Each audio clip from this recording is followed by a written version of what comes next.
Selamat siang teman-teman semua, selamat datang di Jakarta Content Week 2023 Currents.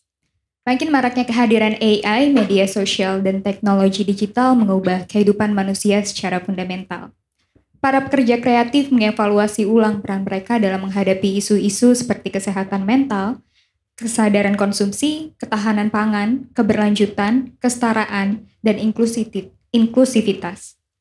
Melalui Currents, Jakten berusaha untuk menelaah bagaimana evolusi teknologi digital membentuk nilai kemanusiaan. Jakten diselenggarakan oleh Yayasan 17.000 Pulau Imaji dan Frankfurter Buchmesse. Dan kali ini kita akan berbincang-bincang dalam sesi Historical Fiction From Slavery to Human Trafficking bagian dari Litfest, program yang membahas dunia sastra senantiasa menjadi garda depan dalam memperjuangkan nilai-nilai kemanusiaan. Saat ini, di tengah muatnya gelombang politik kanan dan konservatisme di seluruh dunia mengenai inklusivitas. Melalui karya-karya sastra mutakhir yang dikenal luas oleh publik Indonesia dan mancanegara, kita diajarkan bagaimana kekayaan dan keberagaman spektrum manusia mesti dihargai dan diberi tempat untuk bersuara. Spektrum tersebut termasuk soal gender dan seksualitas, budaya pinggiran dan marginal, dan suara-suara lain yang sebelumnya tidak mendapat tempat layak, dan diskursus sastra.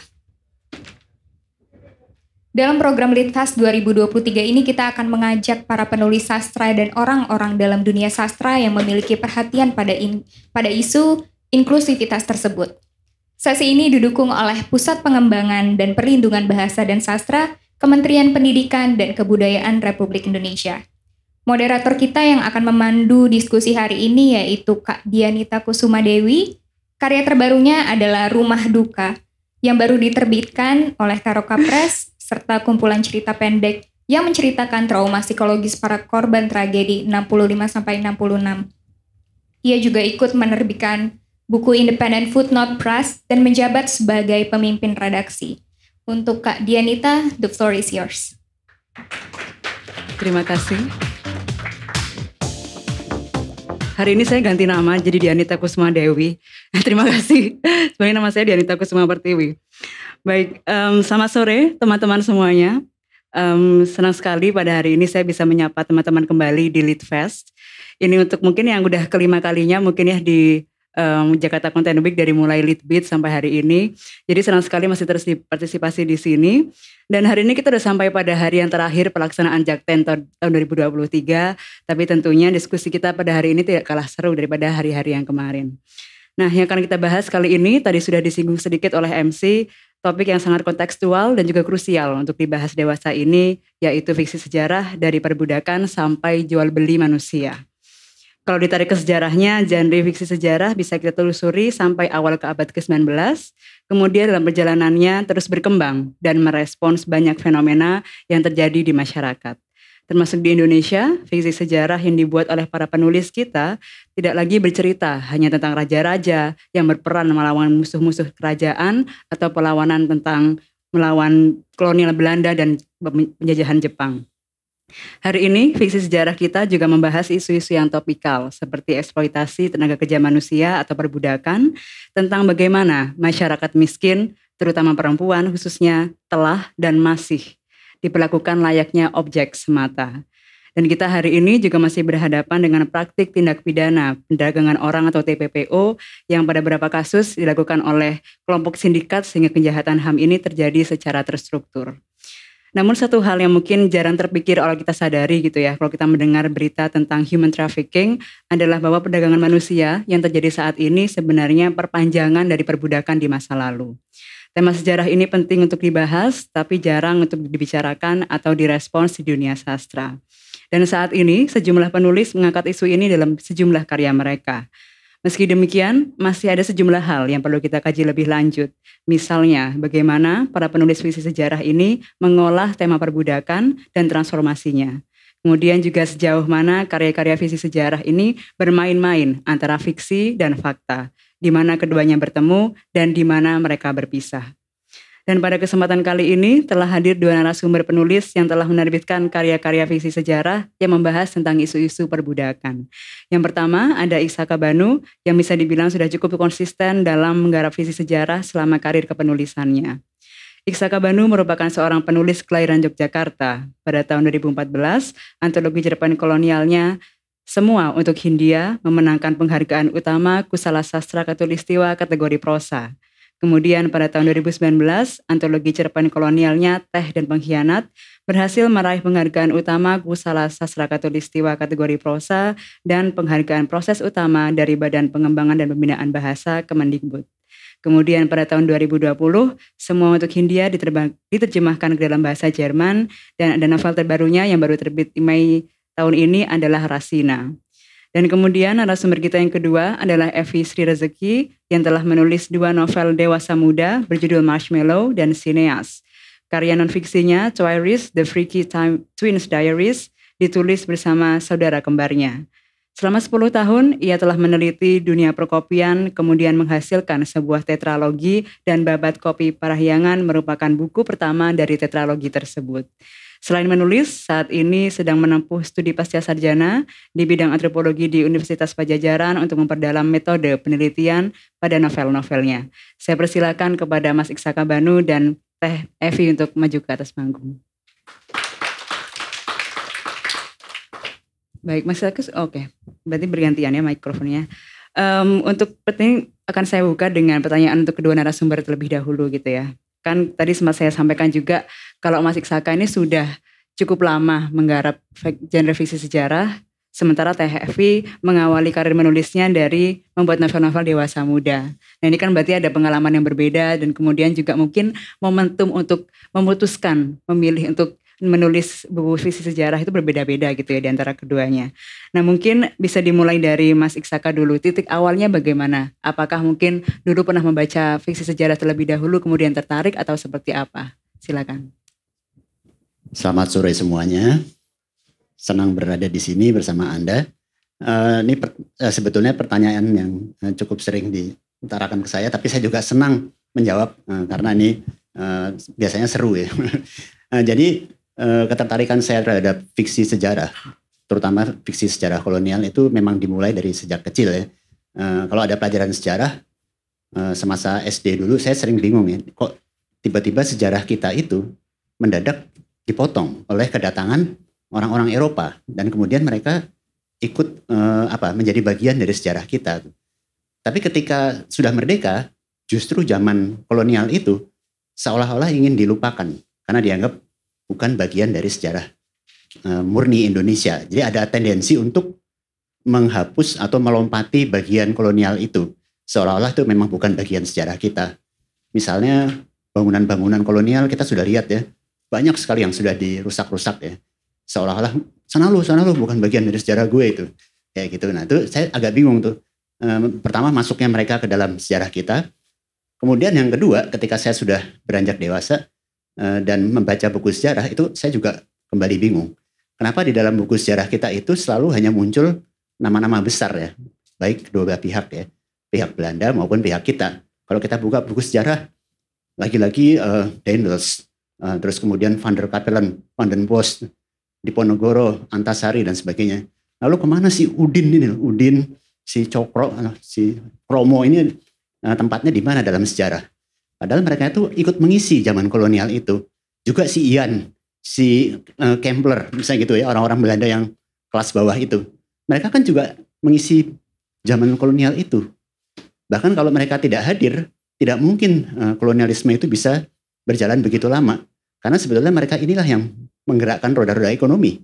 Bukan si Daendels atau si orang-orang penting itu gitu. Nah itu yang membuat saya tertarik untuk mempelajari kolonial, zaman kolonial.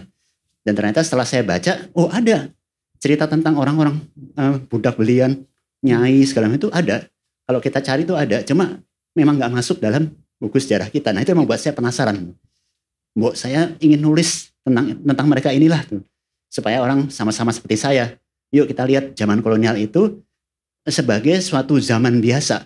Jangan dihakimi hitam putih. Karena kalau udah dihakimi hitam putih, orang-orang itu kembali hilang. Orang-orang marginal itu kembali hilang. Yang ada adalah Belanda jahat, Indonesia baik. Belanda jahat, Indonesia baik. Padahal kita tahu ada Belanda jahat, Belanda baik, Indonesia jahat. Indonesia baik, Indonesia jahat juga banyak banget kan sebetulnya itu. Nah mereka sama-sama mengisi suatu zaman yang disebut zaman kolonial. Itulah yang membuat saya tertarik untuk mempelajari zaman kolonial. Baik, silakan Teh Hevi. Iya, selamat sore semuanya. Terima kasih atas kehadirannya.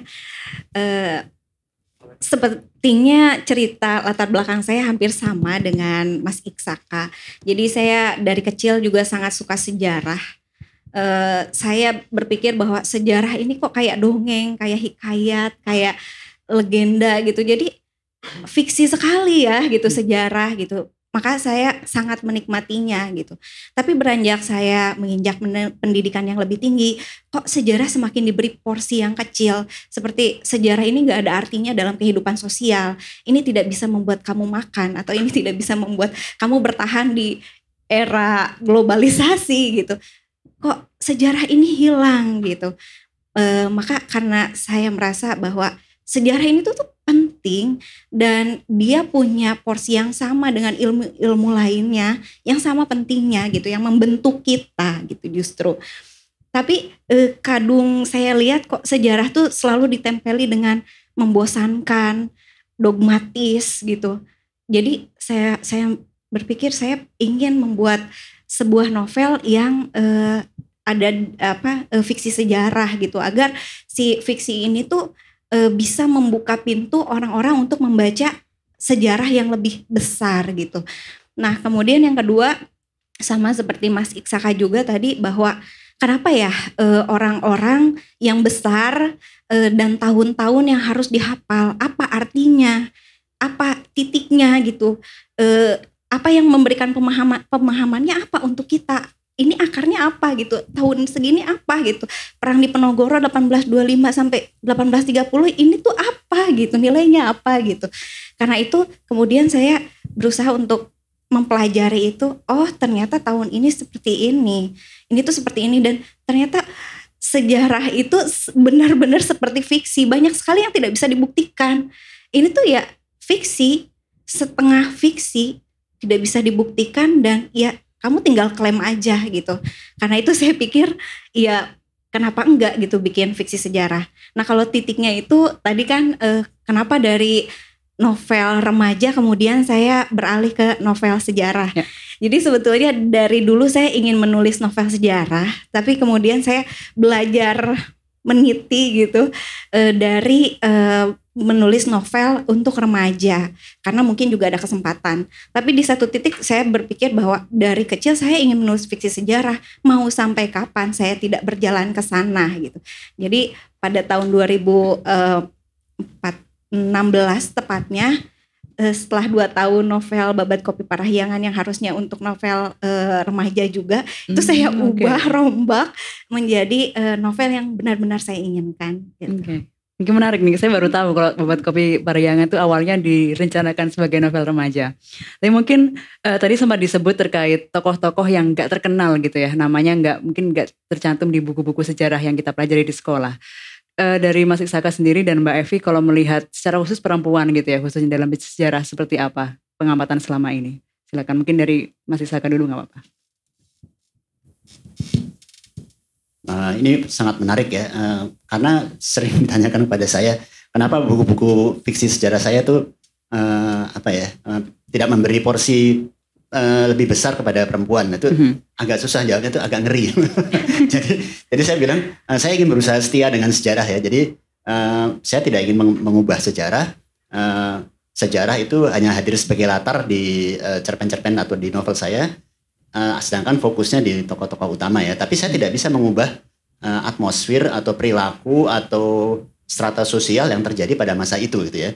Kita tahu di masa itu kan yang nomor satu pasti orang Eropa lah ya. Kemudian baru timur jauh, baru orang pribumi. Nah itu sangat langka kalau ada orang pribumi, entah itu laki-laki atau perempuan yang kemudian menonjol. Itu sangat langka sekali itu ya. Salah satu contohnya mungkin ada Niti Smito, pembuat rokok itu ya. Itu tapi dia langka tuh karena dia lahir bukan dari priai besar, tapi dia bisa meniti kemudian jadi besar. Yang perempuan biasanya itu kan ya kebetulan ada Kartini dan mereka yang lahir di tengah-tengah keluarga priai yang mendapat asupan bacaan, baru mereka bisa melihat ketidakadilan itu dan mereka berontak.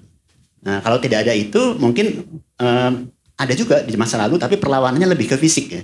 Kita lihat ada Marta Tiahahu, ada siapa namanya yang dari Aceh, aduh, saya lupa tuh. Nah itu juga sama. Yadin. Apa? Iya, Yadin. Nah itu jadi seperti mereka itu lebih ke apa ya? Lebih ke fisik. Kita tidak menafikan kebesaran dan kekuatan mereka, tapi sekarang tinggal kita pilih timeline-nya aja di mana kita berdiri dan menceritakan kisah mereka itu. Saya tidak ingin mengkhianati jalur sejarah. Jadi kalau ketika timeline yang saya ambil itu adalah timeline ketika orang-orang kita di bawah, tentu saya harus jujur ya. Bukan mereka tokohnya, tapi mungkin tokoh lain lagi yang di luar itu. Kira-kira gitu ya. Baik, berarti nanti mungkin kita bisa bahas lebih lanjut juga terkait permainan fiksi fakta tadi itu. Silakan Mbak Evi terkait yang tadi. Iya sih, menurut saya memang kalau dilihat dari proporsi novel fiksi sejarah, perempuan masih menjadi suara yang minor. Tapi ya saya juga sepakat dengan Mas Iksaka bahwa ya bagaimana lagi, emang kondisinya waktu itu seperti itu. Tapi di balik itu semua ada novel-novel yang mungkin seperti Mirah dari Banda gitu kan, yang itu menyuarakan buruh, juga dia menyuarakan suara perempuan, pelaku utamanya perempuan juga, dan itu cukup mengembirakan gitu. Nah buat saya sendiri, saya merasa saya ingin setia terhadap sejarah, tapi saya juga ingin punya usaha untuk membuat alternatif di mana perempuan pun dapat punya suara, diberi porsi untuk bersuara.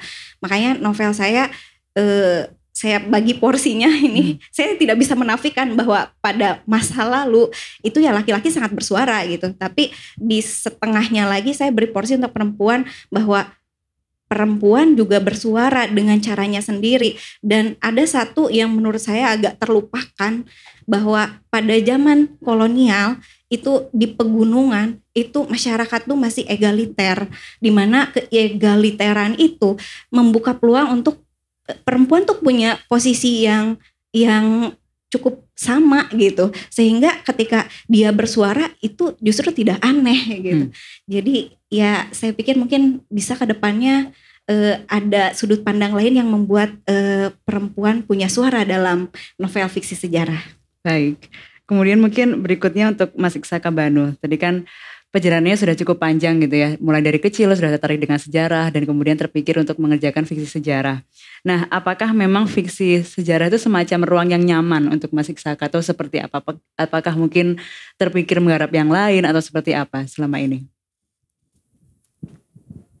Saya rasa saya samalah ya dengan Evi ini ya. Jadi awal-awalnya juga saya kan menulis bukan fiksi sejarah ya. Itu ada buku kumpulan Ratu Skop. Nah itu lebih ke noir ya sebetulnya. Jadi lebih cerita-cerita yang tragedi, terus pembunuhan segala macam itulah. Nah itu sebelumnya sebelum ke sejarah saya lebih ke situ. Kemudian baru beralih ke fiksi sejarah ya. Itu sampai saat ini saya anggap masih menjadi lahan yang buat saya menjadi jembatan bagi saya untuk mengeluarkan opini atau unek-unek ya. Karena bisa lentur ya, bisa kita pakai untuk menceritakan masa lalu dan masa kini. Misalnya saya ambil contoh cerpen saya Tegak Dunia ya. Itu dulu saya tulis ketika kita sedang sibuk ngomongin bumi datar tuh. Okay.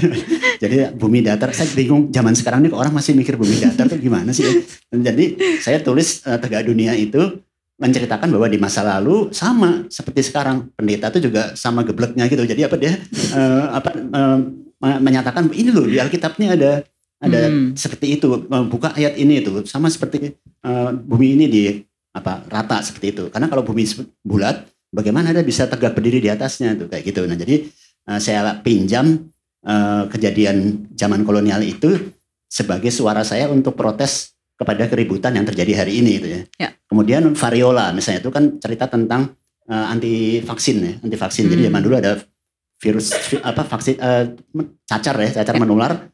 Kemudian ada pendeta yang tidak mau kalau dibuat vaksin karena tuh vaksin orang timur dimasukkan ke dalam tubuhnya orang bule kan. Jadi bagi mereka tuh pengkhianatan kesucian kayak gitu. Jadi nggak bisa Tuhan menciptakan tuh udah seperti ini rasnya, jangan dicampur-campur. Jadi mereka tuh nggak sampai ke pemikiran bahwa vaksin itu ya bisa kemana-mana gitu seperti itu. Nah itu saya tulis untuk melawan isu yang sedang beredar pada saat itu tentang anti vaksin. Nah itu di sisi inilah saya merasa enak tuh, di sejarah bisa dipakai untuk memukul hari ini, tapi pinjam cerita yang terjadi di masa lalu dengan asumsi bahwa sejarah itu memang kita harus terima ya, seringkali berulang gitu. Dan berulang itu kadang-kadang nggak butuh waktu lama, baru aja kejadian kayak gitu udah terulang lagi kayak gitu. Nah itu berarti poin yang membuat nyaman mengerjakan saat ini. Baik. Nanti akan berubah juga. Betul, siapa tahu tahun depan menulis hal yang lain ya Mas Iksaka. Baik, kalau misalnya untuk Teh Heavy gitu, tadi dari awal pertama sebenarnya ingin dari awal gitu ya mengerjakan fiksi sejarah, tapi kemudian ada kesempatan untuk menulis buku yang bergenre lain. Nah tadi kita sempat ngobrol sedikit tentang sekarang kuliah S2 antropologi yang ada kaitannya juga dengan riset tentang bobot kopi dan juga yang lain sebagainya. Nah ini kan berarti kalau saya pikir berarti udah serius nih gitu kan ya, benar-benar mau mengerjakan fiksi sejarah. Nah gimana, mungkin bisa sedikit sharing terkait hal itu? Jadi sebetulnya kan saya rencanakan gitu, walaupun ini agak bikin saya stres gitu, Babat Kopi Parahyangan ini menjadi sebuah tetralogi gitu kan, dan itu memotret dari zaman abad 19 kemudian sampai di zaman kita gitu, karena itu dipotong-potong gitu, karena perubahan zamannya itu nanti nggak kepotret gitu.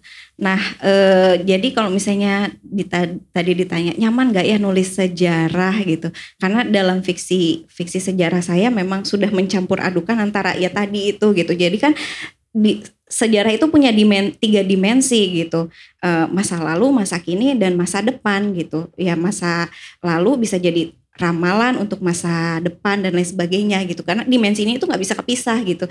Jadi saya pikir ketika bermain di sejarah itu tuh udah keangkut semua gitu. Nah kemudian kenapa akhirnya saya memutuskan untuk serius gitu ya di fiksi sejarah, karena saya ini adalah pembaca yang lambat, periset yang lambat, dan penulis yang lambat. Dan jujur aja ya, waktu pertama kali saya harus riset itu saya buta banget. Aduh ini riset sejarah tuh kayak gimana ya mulainya gitu. Oh ya udah literatur aja dulu gitu. Dan ketika menemukan literatur, kok ini banyak banget gitu versi-versi yang bertentangan, narasi-narasinya ini mau yang mana gitu. Karena berusaha bersetia sama sejarah tadi, setengah bersetia gitu. Jadi bingung ini mau yang mana gitu. Ya pada akhirnya saya berpikir, wah saya ini butuh asupan nih untuk metodologi penelitian yang lebih tertata gitu. Terus akhirnya saya memutuskan untuk tadi kuliah antropologi, karena itu kan bicara soal budaya dan terutama etnografi gitu. Jadi ya itu dengan adanya ilmu bantuan etnografi, mungkin itu akan mempercepat bagaimana saya meriset, membaca, dan kemudian menelurkan karya berikutnya. Tapi ada tantangannya ketika masuk ke dunia akademis gitu ya, terus ini udah dikasih nih, ini jalannya kayak gini loh kalau riset, terus saya ngerasa aduh ini saya kok kayak di kerangkeng ya gitu. Jadi apa ya, ada pertentangan nih sekarang, lagi ada pertentangan. Baik, menarik sekali. Tapi kemudian berarti terpikir setelah dari S2 ini melahirkan berikutnya dari Babat Kopi Parahyangan. Karena nanti riset saya juga masih tentang kopi, jadi saya pakai kuliah saya itu benar-benar untuk meriset ke bagaimana kopi atau buruh kopi dan petani kehidupannya tuh sekarang seperti apa, dan itu akan dipakai mungkin untuk seri ketiga. Mantap. Jarang-jarang biasanya orang kuliah masa sarjana itu nyari apa gelar atau untuk yang lain gitu ya. Ini untuk nulis novel, luar biasa. Jadi kemudian untuk tadi sudah sempat terkait tantangannya juga ya. Nah kalau misalnya tadi mungkin waktu awal belum tahu bagaimana meriset yang terstruktur ataupun kemudian lebih rapih seperti apa gitu ya. Kalau misalnya terkait penulisannya gimana TFB? Waktu menulis itu ada tantangan lain nggak? Wah banyak banget. Iya, ketika menulis itu ya tadi itu karena kita bicara soal fiksi sejarah. Dalam fiksi sejarah ini menurut saya selalu ada ketegangan antara bobot fiksi dan bobot sejarah. Dan yang saya baca juga kritikus di Indonesia atau mungkin di luar juga gitu ya, selalu menjadi dua ya, membentuk dua kubu gitu. Kubu yang satu mempermasalahkan bobot fiksinya, yang satu mempermasalahkan bobot sejarahnya, keaktualannya, kebenarannya, validitasnya gitu. Dan ya sebetulnya kan ada yang berpendapat bahwa fiksi dan sejarah itu ya beda, kenapa harus disatuin gitu. Ya saya agak bingung sih sebetulnya dengan pendapat itu, karena balik lagi ke statement saya yang pertama bahwa sejarah itu sendiri udah fiksi, kok dipertentangkan, itu tuh banyak banget plot hole-nya. Karena banyak plot hole-nya sebetulnya itu bisa memberi kita keleluasaan ya untuk melakukan eksplorasi. Nah, tantangannya ketika menulis, karena yang satu juga saya ada ketegangan antara ini validitas mungkin ya, kebenaran yang disepakati gitu, maksudnya sejarah mainstream yang disepakati antara itu atau antara eksplorasi saya gitu, narasi yang berbenturan. Jadi ini mau gimana nih gitu, itu tantangannya. Terus yang kedua ya tantangan berikutnya adalah ketika ya pengolahan data mungkin ya, mungkin itu nanti. Oke, baik. Tapi kalau tadi terkait perbedaan pendapat gitu ya. Kalau menurut Evi sendiri gimana dengan karyanya misalnya? Bobot antara aktualitas sejarah dan kemudian kualitas kesastraan, kalau Teh Evi gimana pendapat terkait itu? Terhadap karya saya kalau saya ya tadi sih sebetulnya saya berusaha menempatkan itu dengan porsi yang ya kalau saya sendiri sih ya pengennya itu tuh porsinya seimbang antara fiksi dan sejarah mainstream yang ada gitu. Karena bagaimanapun sumber-sumber data itu kan ya diambil dari data mainstream yang ada gitu, sejarah mainstream yang ada gitu. Jadi itu tidak semuanya kemudian dilupakan, tapi itu kemudian diolah dan jadi sesuatu yang kalau saya bilang saya berusaha untuk membuat alternatif sejarah dari kapal sendiri, karena ketika saya membaca data itu kebanyakan tuh ya saya harus mengakui bahwa ini saya meminjam data penelitian dari bukan orang Indonesia dan itu tidak jadi masalah, tapi saya ingin ada sudut pandang dari kapal sendiri gitu. Ini loh kayak gini gitu ya. Tadi bicara ada Cecep, ada Eis, ada Udin tadi gitu, yang itulah yang harus disuarakan gitu. Jadi saya berusaha untuk mengawinkan itu semua dengan porsi yang menurut saya itu setengah-setengah gitu. Oke, bagaimana dengan Mas Iksaka terkait itu, kesulitan dan juga mungkin menempatkan porsi antara fakta dan fiksi selama ini? Sedikit panjang nggak apa-apa ya? Enggak. Ini juga saya dapat setelah sama seperti TVI ini. Jadi setelah maju mundur nabrak-nabrak itu baru melihat seperti itu rupanya. Jadi sepanjang yang saya tahu itu memang ada sedikit beda ya antara fiksi sejarah dengan sejarah ya. Kalau fiksi sejarah itu sesuai namanya kan cerita fiktif yang mengambil sejarah sebagai latar untuk tempat hidup, tempat berinteraksi dari tokoh-tokoh yang diceritakan dalam cerita itu ya, dalam novel atau cerpen itu, sepanjang ada catatan sejarahnya ya. Dan biasanya mengambil di masa 20 tahun sampai 2000 tahun ke belakang lah gitu ya. Yang pertama tadi kenapa harus ada catatan sejarahnya tuh? Yaitu karena kita menjawab beberapa pertanyaan yang sering masuk ke kelas saya ya kalau saya sedang mengajar. Pak, itu kalau zaman dinosaurus itu bisa dibilang fiksi sejarah nggak? Ya nggak bisa tuh. Apa yang kamu harapkan dari reptil-reptil itu? Mereka tidak menulis sejarah kan. Jadi mungkin cocok untuk paleontologi, tapi ya mereka nggak bisa membuat peradaban, tidak bisa membuat ada raja nggak bisa kan. Jadi tidak bisa kita ambil sebagai latar fiksi sejarah. Mungkin kalau fiksi ilmiah bisa ya, dinosaurus kemarin tuh filmnya siapa itu kayak gitu kan. Sementara itu kenapa temponya harus 20 tahun sampai 2000 tahun? Ya karena kalau kita ambil terlalu dekat itu dalam bahasa tulisan susah ya membedakan bahwa itu sudah terjadi di masa lampau. Kalau film kan gampang ya. Nah, kalau film tinggal dirias mukanya dengan dikasih background atau sekarang ada CGI itu ya, kelihatan bahwa itu masa lalu, ini masa depan. Tapi kalau dalam bahasa tulisan kita ingin bilang 5 tahun yang lalu dengan yang sekarang tuh susah. Karena banyak sekali yang masih sama barang-barangnya kan. Handphone kita 5 tahun yang lalu masih belum banyak berubah tuh kan. Presiden kita juga masih sama ya. Mungkin sebentar lagi lengser, tapi 5 tahun yang lalu masih sama presidennya itu. Ya sekarang lebih tua lah gitu. Nah tapi susah kalau di dalam bahasa tulisan. Kalau dalam bahasa film gampang dikasih visualnya terlihat visual ya. Gitu. Nah tapi kalau 20 tahun itu berbeda. Handphone kita masih yang Nokia batu bata itulah seperti itu ya. Jadi kelihatan bedanya itu ada transisi masa lalu dan masa kini itu. Jadi jawabannya itu. Lalu tadi itu ya, bagaimana mengembangkan tokoh kita dalam sejarah itu.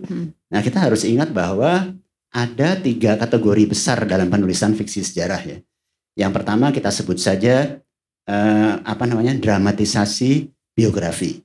Di dalam dramatisasi biografi itu semuanya tertulis persis seperti buku sejarah yang kita kenal ya. Jadi di Ponorogo ya seperti itu, lahir di mana, siapa istrinya, dan sampai akhirnya dia berantem sama Belanda dan seperti itu ya. Tidak ada satupun yang dikacaukan. Yang tugasnya dari penulis yang mengambil dramatisasi biografi itu hanya mendramatisasi. Jadi mungkin ada dialog ya. Kita tahu di Ponorogo akhirnya tertangkap oleh Belanda, lalu ada dialog itu kan sebelum ditangkap. Nah itu kan kosong. Tadi seperti yang Teh Evi ceritakan, ada loophole, ada yang kosong itu kan. Nah si ceruk kosong itu kita pakai, misalnya The Cock itu ngomongnya seperti itu, segala macam, kita ngarang ceritanya lah, ngarang dialognya ya. Nah itu bisa menjadi lahan kita tuh di situ tuh. Tapi itu hanya berhenti sampai dramatisasi biografi. Yang kedua ini lebih bebas, jadi kita sebut dekonstruksi ya, atau alternate history. Jadi di dalam cerita yang seperti ini itu mungkin orang-orangnya sama, peristiwanya sama, tapi yang berbeda itu adalah interaksi antar tokohnya dan twist endingnya. Jadi kita bisa aja bikin cerita pemenang Perang Dunia Kedua itu bukan sekutu, tetapi Jepang dan Jerman. Kemudian yang berkembang sekarang ini adalah bukan bahasa Inggris, tapi bahasa Jerman atau bahasa Jepang gitu. Ya. Nah yang ketiga kita sebut infiltrasi ya.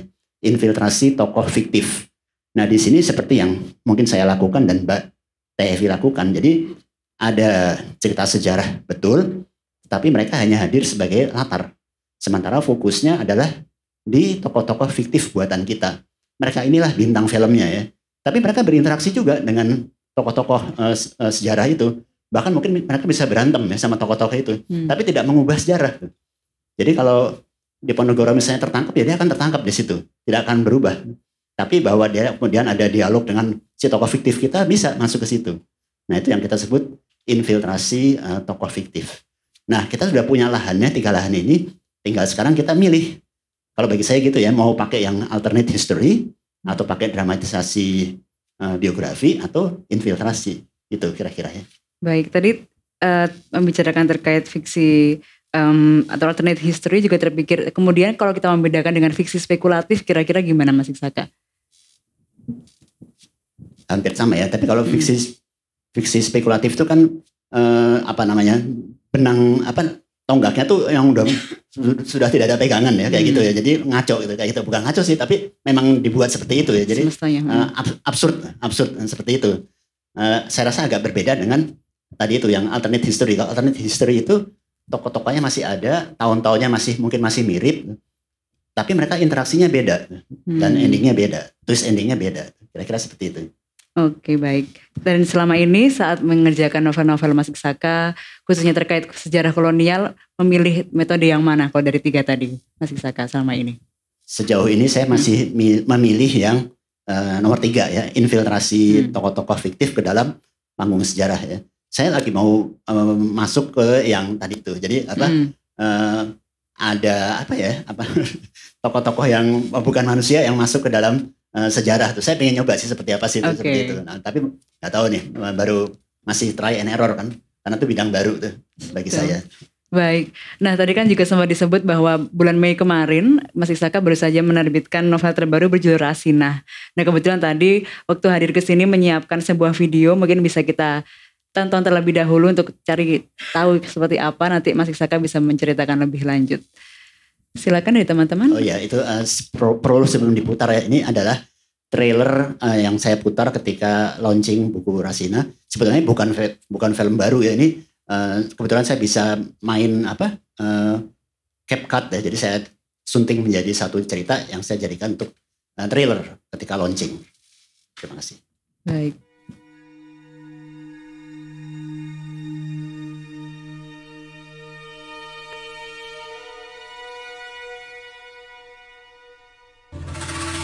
Kamis, 4 Maret 1621. Aku Hendrik Cornelis Adam, asisten Letnan Laut Nicholas van Waard. Sejak kecil aku tumbuh bersama kisah-kisah menakjubkan tentang pala. Buah ajaib yang hanya tumbuh di Banda. Sekantung kecil pala yang dijual di Eropa bisa membuat pemiliknya menjadi tuan tanah.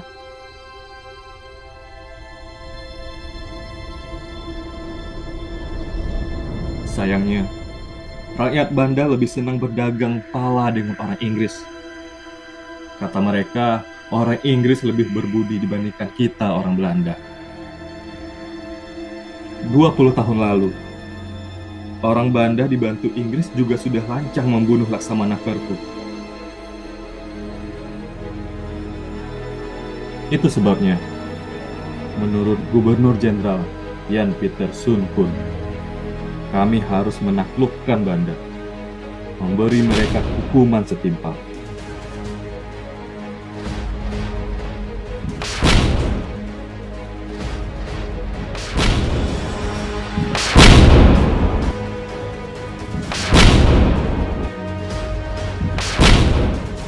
Ketika buku kumpulan cerpen Teh dan Pengkhianat beredar pada tahun 2019, ada sejumlah komentar di media online maupun di Goodreads bahwa sebagian besar pembaca ternyata belum pernah mendengar berita pembantaian rakyat Banda tahun 1621 oleh VOC di bawah kepemimpinan Jan Pieter Sun Kun.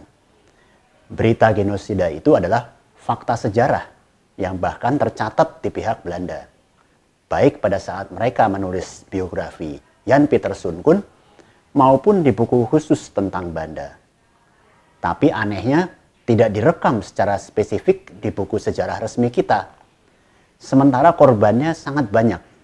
Sekitar 6.000 orang Banda dibantai, 44 diantaranya orang kaya Banda, dan 800 sisanya dikirim ke Batavia menjadi budak belian. Di buku Teh dan Pengkhianat, berita pembantaian itu saya jadikan salah satu cerpen berjudul Kalabaka. Para pembaca banyak yang protes. Mengapa cerita itu hanya muncul sebagai cerpen? Mengapa bukan novel? Padahal banyak pembaca tertarik ingin mengetahui lebih lanjut cerita genosida itu, terutama tokoh Kalabaka yang memang merupakan sosok luar biasa pada masa itu. Ia seorang bumi putra, seorang syah bandar, dan termasuk satu tokoh orang kaya Banda yang berpendidikan tinggi. Ia seorang mestizo, ayahnya seorang Belanda, dan ia berbahasa Belanda dengan fasih. Saya kemudian berpikir, mungkin pendapat orang-orang itu benar.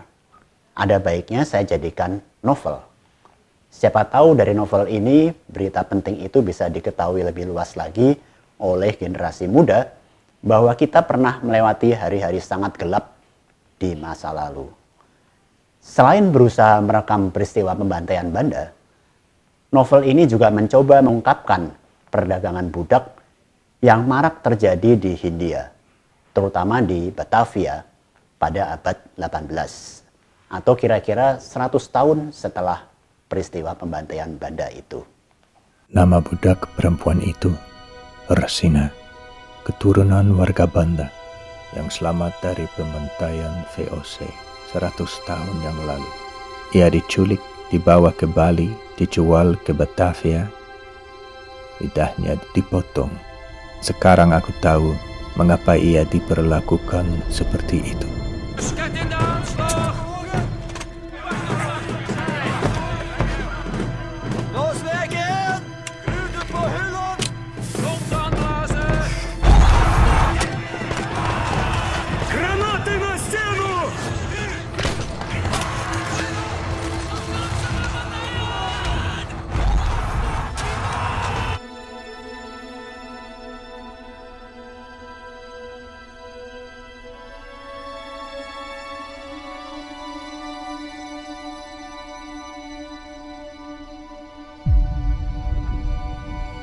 Tapi Tuan, hukuman apa?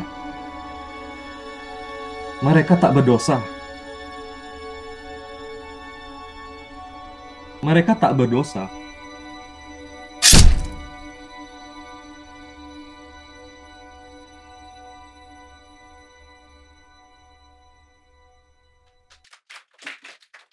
Baik, silakan diceritakan sedikit terkait bagaimana risetnya. Apakah itu melanjutkan berarti riset yang sebelumnya untuk mengkhianat dan mengkhianat atau seperti apa, Mas Iksaka? Betul, jadi seperti yang dijelaskan di situ, awalnya ini bukan cerita tentang Rasina ya, tapi tentang Kalabaka. Tapi karena diambil menggunakan point of view orang pertama, saya jadi agak bingung ya. Kalau pakai point of view orang pertama kan, kalau si tokoh pertamanya mati ya, jadi Kalabaka ini bukan spoiler ya, Kalabaka ini dibunuh. Jadi ikut dibantai oleh samurai-samurai Jepang itu pada tahun 1621 ya. Dia padahal tokoh sentral tapi mati pada tahun itu. Kan saya bingung kalau mau cerita pakai POV 1 mati di situ tuh. Betul, hilang selesai ceritanya. Padahal saya ingin bercerita tentang efek dari perdagangan budak. Jadi kita tahu ya, Belanda raja-raja kita itu dulu sudah memperdagangkan budak sebelum Belanda datang ya. Nah, jangan lupa itu kita dari Bali, dari Buleleng, dari Makassar itu, dari Bugis itu sudah perdagangan budak intra Nusantara sudah ya. Tapi kita harus ingat bahwa yang kemudian membuat perdagangan budak itu menjadi go international itu adalah Belanda. Kita tahu VOC itu sangat dahsyat ya waktu itu ya pengaruhnya, dan perdagangan budak itu sampai ke Madagaskar, sampai ke transatlantik gitu ya. Mereka lah yang kemudian sukses memperdagangkan budak sekaligus merebut Pulau Banda dan Palanya. Jadi mereka memang di sini jahat sekali ya. Jadi kalau Inggris dan Portugis itu hanya mencurangi penjualannya, kalau mereka merebut, monopoli perdagangannya dan merebut tempatnya, itu Belanda kira-kira di situ ya. Nah tapi dalam hal ini tadi itu kalau kita pakai point of view pertama, selesai ceritanya. Padahal saya perlu point of view pertama. Mengapa? Nah ini kalau kita pakai point of view, kan kita tahu ya di dalam penulisan sastra itu ada 3 point of view ya. Semua pasti tahu lah. Point of view orang ketiga itu mata dewa ya, dalang. Tapi kalau kita pilih point of view orang ketiga, itu syaratnya data kita harus super komplit. Kita nggak boleh meleset. Nah, karena kita akan cerita, misalnya cerita botol ini plastiknya dari mana tuh. Kita harus bisa cerita. Karena kan itu dewa, mata dewa tuh. Kita harus fasih bercerita. Padahal pada waktu saya menulis Rasina ini, kita sedang diamuk oleh COVID. Sehingga saya tidak bisa ke Banda. Saya belum pernah tuh seumur-umur saya megang buah pala tuh, belum pernah saya tuh. Jadi apalagi megang benteng Belgika segala macam saya belum tahu tuh. Saya cuma tahu dari studi literatur aja ya. Nah, tadinya sudah ada sponsor yang mau mensponsori saya ke Banda tuh. Tapi karena ada COVID, duitnya ditarik lagi. Nangislah saya. Jadi nggak jadi ke sana jadinya. Jadi akhirnya ya udahlah tuh. Saya cari-cari ada 3 buku yang bagus ya tentang Banda. Yang pertama ditulis oleh sejarawan Banda ya, Des Alwi. Itu luar biasa lah tuh. Kemudian ada lagi Usman Talib. Itu juga dia pakar soal itu. Kemudian ada juga Willard Hanna. Sebetulnya Willard Hanna ini bukunya yang di copy, di inspirasinya Des Alwi adalah Willard Hanna. Yang sisanya saya kutak-katik dari internet, ketemu tesis orang, saya ambil. Tentu dengan izin ya. Jadi di sini ini kalau kita baca ada ucapan terima kasih untuk nama-nama atau orang-orang yang saya tidak kenal, tapi datanya saya ambil tuh.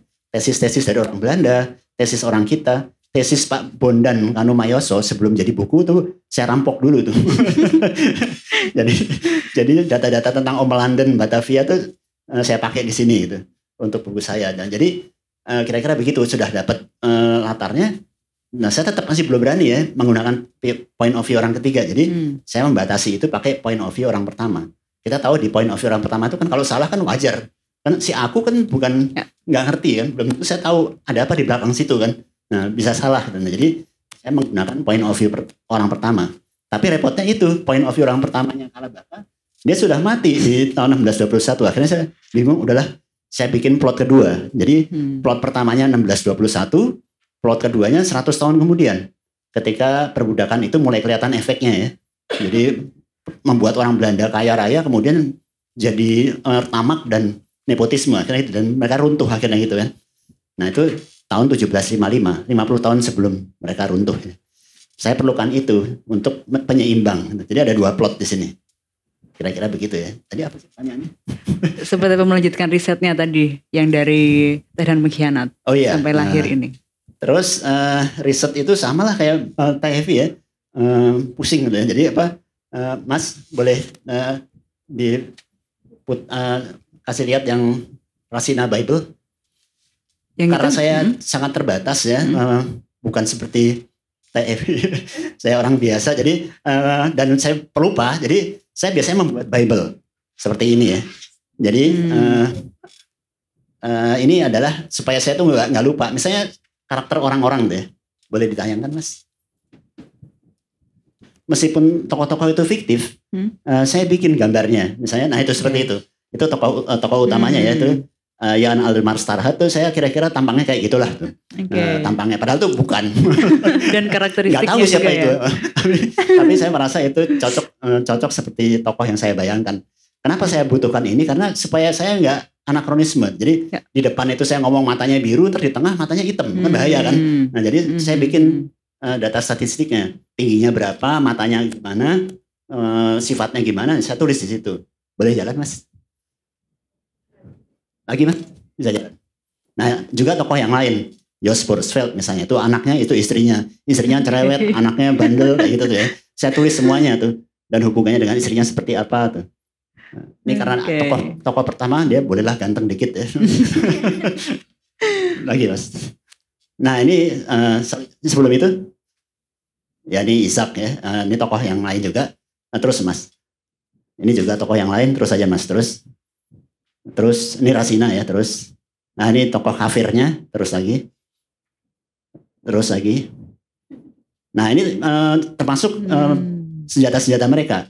Karena beda, ternyata beda. Jadi kalau dia itu seorang Landros dan seorang Balio, itu senjatanya beda. Kalau Landros tuh senjatanya yang gede itu, yang tengah itu, yang blunderbuss itu ya. Jaraknya tidak begitu jauh. Jadi kalau mengharapkan seorang Landros nembak tuh nggak akan ini. Kalau jaraknya nggak deket tuh dia nggak kena. Karena senapannya tuh pecah gitu ya. Nah sementara yang lebih kaya itu yang di bawahnya itu. Bedilnya tuh lebih ramping gitu ya. Nah itu pistol, itu jambi ya, itu senjatanya para kafir tadi. Terus ini cara kerjanya ya, terus Mas. Nah ini bajunya juga, nah, jangan sampai kita keliru ya. Baju tahun abad 18 jangan ketukar dengan abad 19. Jadi sebisa mungkin kita carilah, memang berdarah-darah awalnya, tapi itu akan membuat kita agak rileks karena sudah punya panduan. Terus Mas. Terus ya.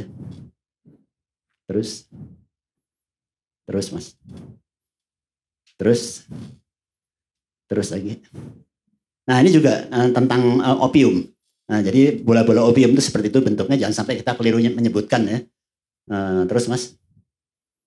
Nah ini juga, jadi waktu itu sebelum saya periksa ulang, saya ada adegan si Yos itu merokok ya. Pakai korek api gejres gitu kan kayak gitu. Belum ada. Jadi pada tahun itu korek api gejres belum ada. Jadi pakai batu api. Nah, jadi namanya tondeldos ya.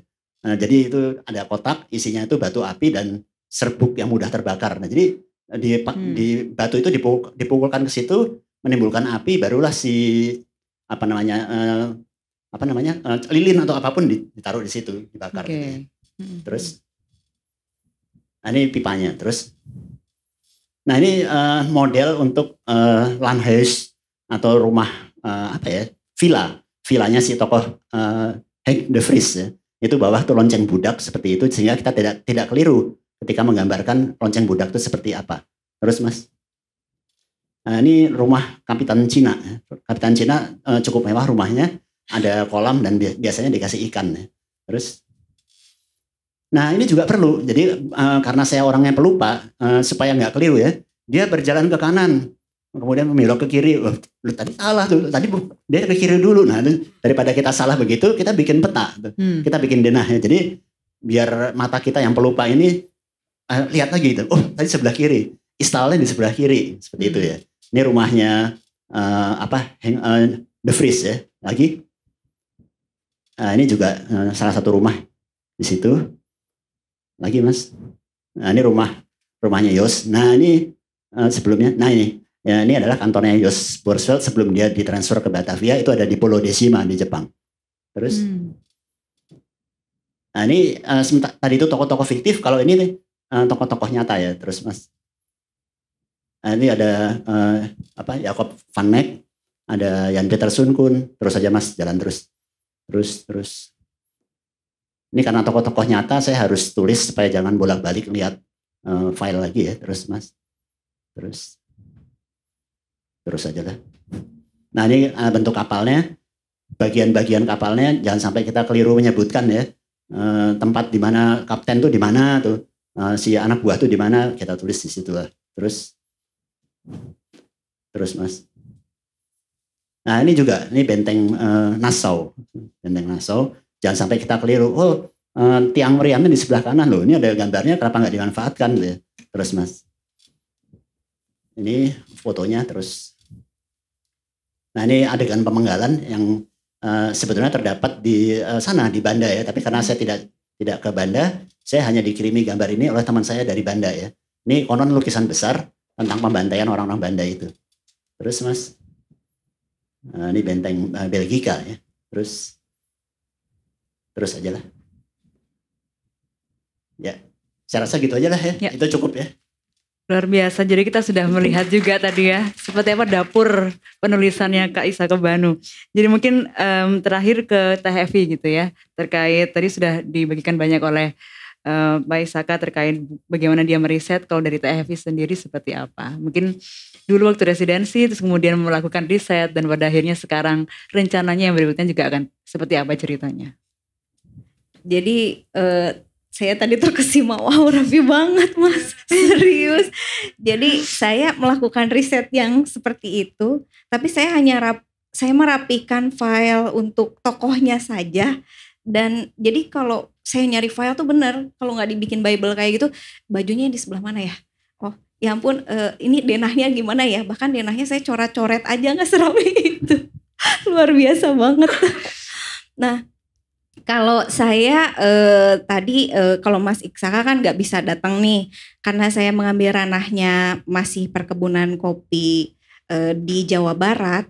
Jadi saya cari tahu perkebunan kopi yang kira-kira masih ada peninggalan masa Belandanya gitu. Dan ternyata ketika datang ke sana, wow ini sangat-sangat tidak terurus ya gitu. Terus saya bingung, rumahnya kayak gini, ternyata ada perbedaan antara rumah yang di perkebunan yang Inggris seperti apa, yang Belanda seperti apa gitu. Dan di foto-foto aja gitu, gak dibikin kayak gitu. Nanti saya pulang saya langsung bikin kayak gitu. Nah kemudian ketika saya turun ke lapangan, di situ kan sulitnya gini, settingnya itu kan zaman Belanda, dan kemudian orang-orang yang harus saya wawancara itu kan bentuknya observasi. Kalau observasi saya masih bisa melihat sesuatu yang masih bentuknya material gitu kan. Dan ketika mencari orang, saya harus cari kemana, karena saya cerita tentang tokoh-tokoh yang pernah bekerja di situ gitu. Jadi saya nyarinya kemana ya gitu. Akhirnya ada gitu kan, yang udah tua sekali gitu ya, atau enggak udah meninggal tapi ada anaknya atau cucunya gitu, yang dia juga yang ya katanya sih gitu ya.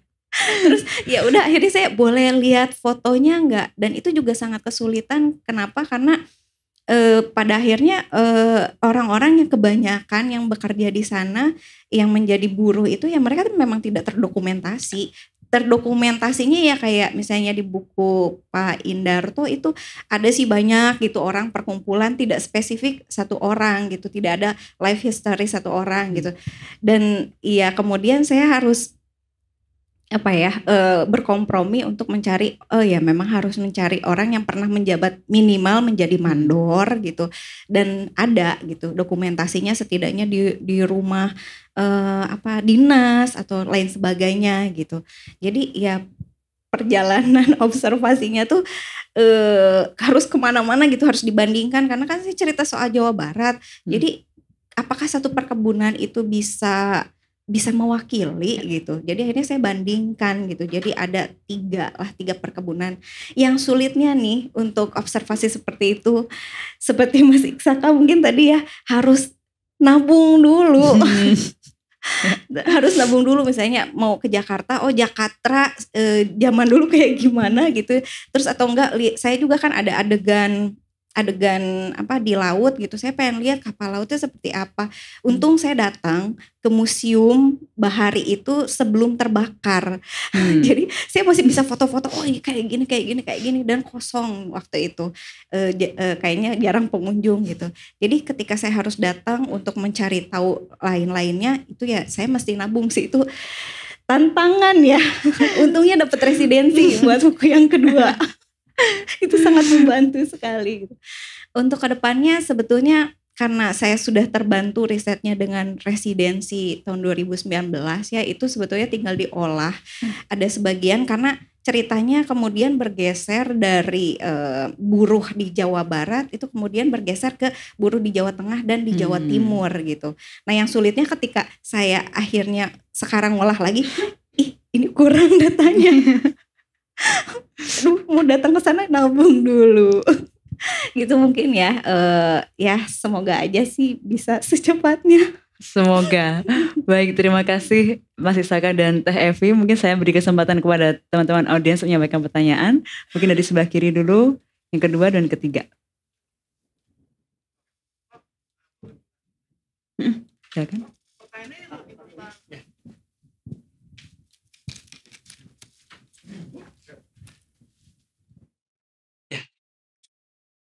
Halo, makasih untuk tadi itu sesi yang sangat seru banget. Tapi pertanyaannya mungkin dari arah mungkin seorang yang pokoknya punya minat menjadi penulis dan dalam research dan lain-lain. Jadi pertanyaannya kan sejarah itu seperti masa depan dan masa lalu kan ada hal yang selalu berubah. Dengan penemuan baru seperti dalam fiksi historis 20 ke 2.000 tahun yang lalu bahkan dinosaurus saja berubah. Yang dulu kita pikir kadal sekarang banyak yang berbulu kayak ayam dan lain-lain. Misal untuk research yang bagus tuh mending itu research-nya tuh konsisten tapi fleksibel atau difokus ke konkret tapi lebih ke akurat kayak gitu. Karena kan mungkin ada penemuan baru dan hal-hal lain yang nggak bisa diantisipasi yang terjadi pas mungkin bukunya udah keluar kayak gitu supaya nggak panik aja sih.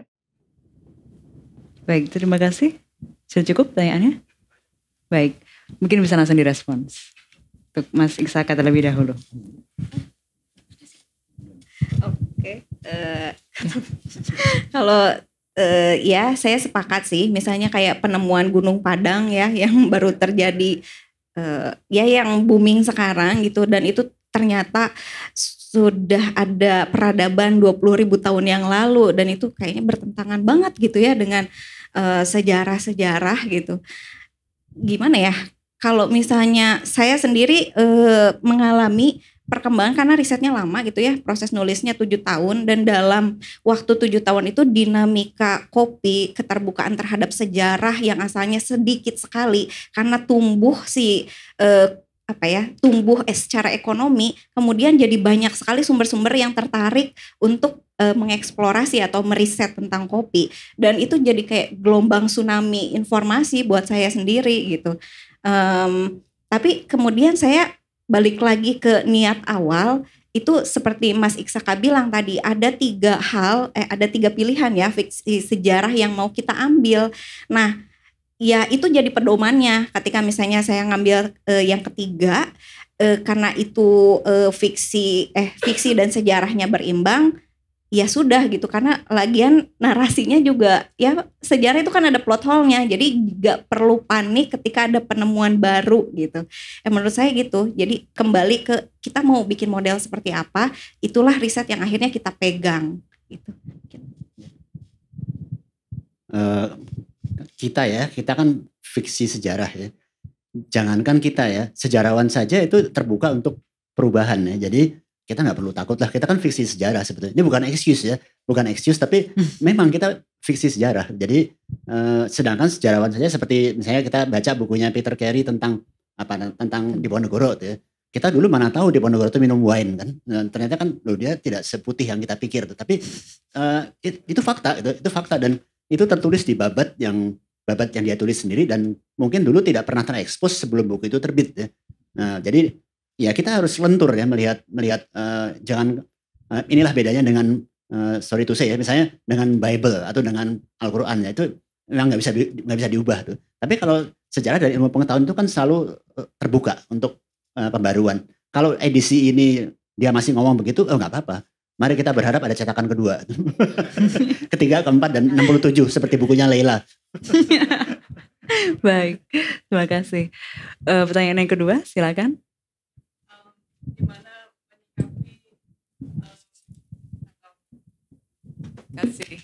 Gimana menyiasati sumber-sumber dalam bahasa Belanda untuk kita-kita yang nggak bisa bahasa Belanda?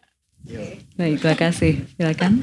Iya, ini saya alamin banget Bu. Saya datang ke Dinas Perkebunan, saya dikasih buku setebal ini tentang ya kayaknya Bible-nya perkebunan kopi, dan itu semua bahasa Belanda. Menyiasatinya pertama, bagaimanapun ini sangat penting ada apa ya website yang bahasa Belanda tuh Delver juga itu kan hampir semuanya bahasa Belanda, dan itu menarik karena dia ada koran-koran zaman dulunya gitu kan, yang akhirnya saya tahu ternyata dari Surabaya ke sini tuh tahun segini ada kapal lautnya gitu. Nah, menyiasatinya sebetulnya karena Google Translate itu sekarang sudah sangat baik ya Bu. Jadi si PDF itu saya jadikan Word, kemudian itu bisa ditranslate walaupun tidak selalu sempurna, tapi itu bisa cukup memberikan kita gambaran. Atau kalau misalnya memang ini ada kesulitan banget, kayaknya ini nggak tergambar gitu, maksudnya bukan ini, bisa mencari teman yang bisa bahasa Belanda sih Bu. Kalau saya nyiasatinnya seperti itu. Hampir sama ya. Jadi ini bukan buku Rasina, tapi buku yang sebelum itu. Jadi buku Pangeran dari Timur, dulu saya dan Mas Kurnia Effendi menulis sejak tahun 1999 dan baru selesai 2020. Bukan karena apa-apa, tapi karena nyari datanya susah ya. Ketika kita mulai menulis tahun 99 itu internet belum populer ya. Jadi saya dan Mas Kurnia Effendi terpaksa mencari ke ANRI, Perpustakaan Pusat dan sebagainya. Suatu hari saya mendapat tugas untuk mencari surat-surat Raden Saleh yang ada di ANRI yang di yang masih dulu yang di Gajah Mada itu kan. Nah terus Pak ada nggak ini buku surat-suratnya Raden Saleh? Oh ada katanya, ada, tunggu ya. Terus dia nyari-nyari, nah, zaman dulu kan adanya mikrofilm itu kan. Ditaruh satu tray itu ya, banyak itu. Itu saya antara mau ketawa dan mau nangis. Antara mau ketawa dan mau nangis karena setelah saya lihat pakai alatnya itu ya. Itu pertama ditulis, kan Raden Saleh itu seniman ya. Tulisannya tuh sangat indah. Begitu indahnya sampai tidak terbaca. Tidak terbaca, jadi itu tulisan apa tuh. Kemudian kalaupun terbaca itu bahasa Belanda kuno ya. Jadi saya percuma juga pakai kamus Indonesia Belanda. Itu percuma karena itu Belanda zaman dulu tuh. Lalu saya tanya ke penjaganya, Mas, ini ada nggak yang bisa menerjemahkan ini? Sebetulnya ada Pak, tapi baru saja meninggal. Jadi akhirnya saya bilang ke Mas Kurnia, ini mau mundur apa enggak tuh? Enggak, kita maju tuh. Jadi ya udah, jadi dengan tersaruk-saruk kita tetap jalan. Lalu suatu hari ada teman memberitahu, bahwa kamu tuh yang lebih pintar dikit lah, kan sekarang ada Yahoo Group. Coba ketik tuh Raden Saleh, tapi jangan di Indonesia, mungkin di luar. Nah saya ngetik kan, ada masuk Yahoo Group, dan alhamdulillah banget di situ tuh ada orang-orang hebat yang di situ. Jadi ada Peter Carey, Werner Krauss, yang gurunya penulisnya Payong ya, yang menulis monogramnya Payong. Kemudian ada restoratornya lukisan Raden Saleh. Itu berkumpul di situ semua, dan mereka bingung, kok ini ada anak kecil nanya, bukan siapa-siapa masuk ke situ tuh ngapain? Terus saya mau nulis novel di sini, novel tentang Raden Saleh tuh. Nah mereka mungkin kasihan ke saya ya, jadi saya bukan siapa-siapa tapi mau nulis novel itu, saya dihujani data. Jadi data, saya nanya ada lukisan Raden Saleh ini nggak? Ada di full tuh. Jadi sebelum bukunya Werner Krauss itu terbit, saya sudah punya 250 lukisannya Raden Saleh komplit. Nah jadi itulah gunanya kalau kita agak berdarah-darah dikit mencari-cari kemanapun tadi itu, ke Delver tadi itu ya. Saya sama seperti Mbak Tevi ini, jadi buka, bahasa Belanda. Jadi tapi untungnya Delver itu kan bisa dikolongin ya, terus copy paste ke Word kan. Kemudian Wordnya masuk ke Google Translate, ya nggak apa-apa lah, agak pincang-pincang dikit bacanya, tapi ngerti maksudnya, kira-kira begitu ya. Baik, mungkin pertanyaan terakhir cukup singkat saja, nanti karena waktu sudah singkat, silakan. Terima kasih, nama saya Dodi. Pertanyaan saya yang pertama, topik-topik sejarah yang dipilih itu biasanya bagaimana pendekatan untuk memilihnya dan apakah itu murni dari terusik sama hal-hal yang mungkin mengganggu minat sendiri atau mungkin bisa juga dibalik muncul dari apa yang sedang berkembang di publik. Sama satu pertanyaan lagi mungkin khusus buat Mas Banu. Dari cara Mas memposisikan sejarah saya lihat ada tendensi untuk bisa memberikan narasi alternatif juga ya. Bahkan bisa sampai ke aspek mengcounter juga narasi-narasi yang dominan gitu. Dalam upaya itu sejauh mana fiksi-fiksi yang sudah Mas hasilkan itu bisa memunculkan atau men-trigger narasi baru yang bisa mengcounter narasi yang sudah telanjur dominan di publik. Terima kasih. Baik, silakan langsung dijawab saja. Ya, jadi sebetulnya tentang pekerja kopi itu ya, Babat Kopi Parahyangan itu kan bercerita tentang ya itulah semacam perbudakan gitu, perbudakan tapi dilabeli sebagai sesuatu yang mulia dari kesetiaan gitu, pengabdian dari masyarakat terhadap bupatinya gitu, terhadap pemimpinnya gitu. Nah, sebetulnya kenapa itu murni dari kegelisahan saya. Saya sama seperti Mas Iksaka tadi bilang, kayaknya dunia ini sama aja ya, yang terjadi saat ini tuh cuman berubah nama gitu, berubah nama tapi wajahnya sama gitu, kayak orang reinkarnasi mungkin ya, reinkarnasi wajahnya sama, namanya ganti gitu, latar belakangnya jadi agak ganti sedikit gitu, tapi sebetulnya sama aja gitu. Dan saya berpikir kenapa ya kok kita selalu disebutkan sebagai mental yang bodoh, mental yang malas, terutama ketika bicara soal orang Sunda gitu. Stigmanya tuh kayak gitu, orang Sunda mah pemalas, orang Sunda mah gini gitu, mungkin karena alamnya terlalu enak ya sehingga bla bla bla. Ya saya merasa tunggu sebentar, ini harus dipertanyakan gitu. Dan ketika saya memang suka kopi gitu, saya membaca tentang kopi, oh ternyata ini kelam banget dan orang tuh nggak tahu. Ketika sekarang digalakan PHBM atau HKM gitu, dibuka lagi nih akses hutan untuk masyarakat, ada keengganan masyarakat untuk benar-benar terjun ke sana gitu. Walaupun nggak seluruhnya enggan, ada yang mau juga gitu. Saya kan berpikir ada apa nih di balik ini gitu. Dan ketika lihat sejarahnya, oh mungkin ada trauma DNA yang secara tidak sadar terhadap masyarakat Parahyangan bahwa kopi ini telah membuat mereka tidak tidak punya nilai. Mereka hanya menjadi pion untuk mereka yang bekerja, yang memproduksi, tapi mereka tidak mendapatkan hasil yang adil gitu. Jadi ya itu saya kegelisahannya dari situ sih. Baik, silakan untuk Mas Iksaka. Seberapa banyak tulisan saya mengubah orang belum ada sih.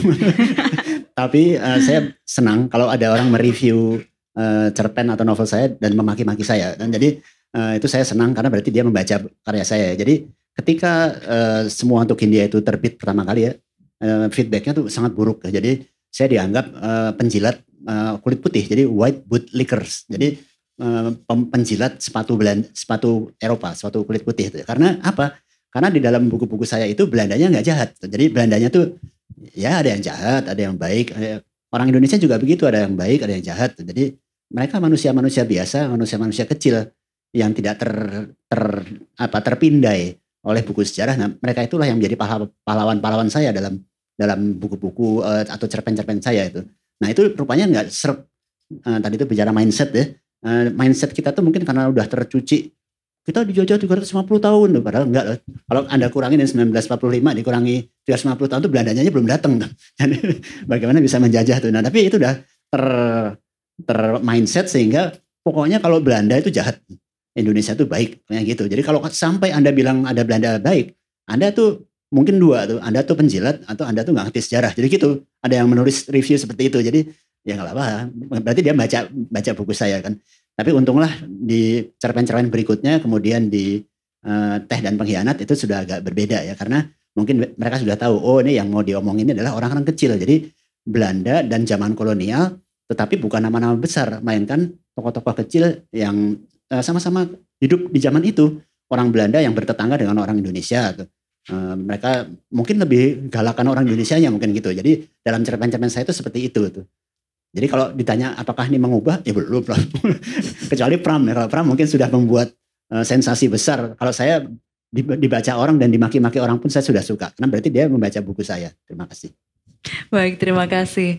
Banyak sekali yang sudah kita bahas pada siang hari ini. Jadi ternyata walaupun mungkin terkadang sejarah itu dengan membosankan, kemudian kita sering ngantuk kalau di kelas, kalau dibawa ke dunia sastra jauh lebih menyenangkan. Dan tadi juga sudah dibagikan oleh Kak Iksaka Banu tentang metode juga dapur penulisan fiksi sejarah beliau seperti apa. Sekian dari saya, Dianita Kusuma Pertiwi. Saya ucapkan terima kasih kepada Mas Iksaka Banu dan juga Teh Evi, juga pada teman-teman semua yang sudah mengikuti kegiatan hari ini. Sampai jumpa lagi di kesempatan yang lain. Terima kasih.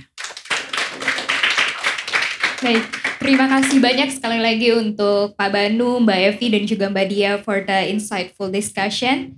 Atas nama Jakarta Content Week 2023, saya ingin mengucapkan terima kasih banyak untuk teman-teman semua yang sudah berpartisipasi dalam program Lit Fast, sesi Historical Fiction from Slavery to Human Trafficking. Sesi ini didukung oleh Pusat Pengembangan dan Perlindungan Bahasa dan Sastra, Kementerian Pendidikan dan Kebudayaan Republik Indonesia. Dan tentunya kami masih memiliki banyak sesi menarik yang bisa dinikmati di Jakten. Teman-teman bisa cek di website kami di www.jakten.com atau ikuti sosial media kami di @jakten. Jadi sampai ketemu lagi dan tetap sehat, and see you later. Thank you.